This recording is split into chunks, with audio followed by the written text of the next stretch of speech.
When certain politicians and the media use the term muscular liberalism, that's just another word for racism and Islamophobia.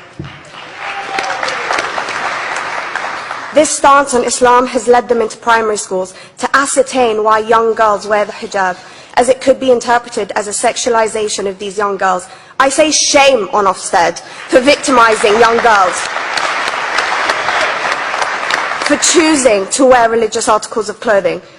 There is no such measure made for other religions or other articles of religious wear.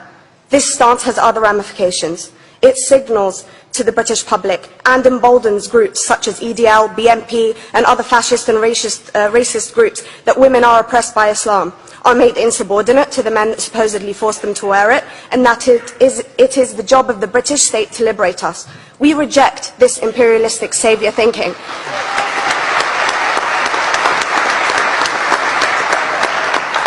And I am here to state for all people who choose to practice their beliefs openly that we are not oppressed by our faith.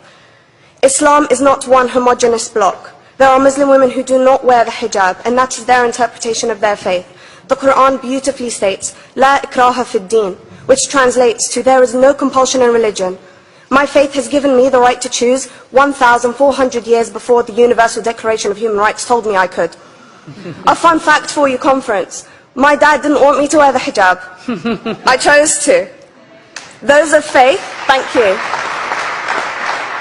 Those of faith should have the right to choose to wear their articles of faith. Sikhs wearing the turban, Jews wearing the kippah, or Christians wearing the crucifix. Practicing my right to freedom of expression through the hijab empowers me and other women like me to know that we are able to make decisions for ourselves. Through the hijab, women like me feel empowered to overcome the social expectations of sexualization that is relevant and has currently resulted in many cases of anxiety and worse. I can speak for myself and others like me. At school, I was able to focus more on the thoughts that were running through my mind than how good I looked to the world. The NUT has supported a woman's right to choose when it comes to pregnancy. I want conference to support my right to wear the hijab.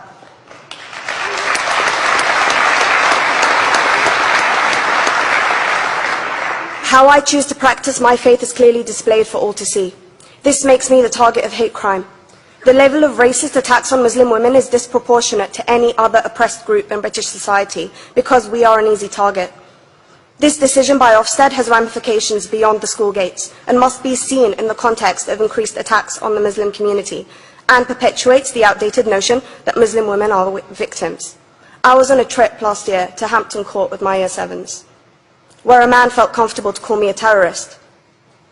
As a Muslim woman, I'm not a victim, so I challenged him. He denied it. I'm sure you've heard of the Punish a Muslim Day. It's been spoken about a few times already this morning. And as a Muslim, I'm actually quite optimistic. They're trying to limit it to one day. That's 364 less than normal.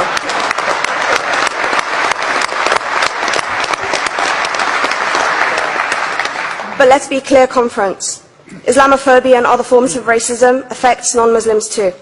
If we don't challenge this stance as a collective, we may turn into a society like France, where women are forced by the law to choose between their faith and their education, their faith and their right to work in the public sector, their faith and their right to enjoy a day out by the seaside with their families.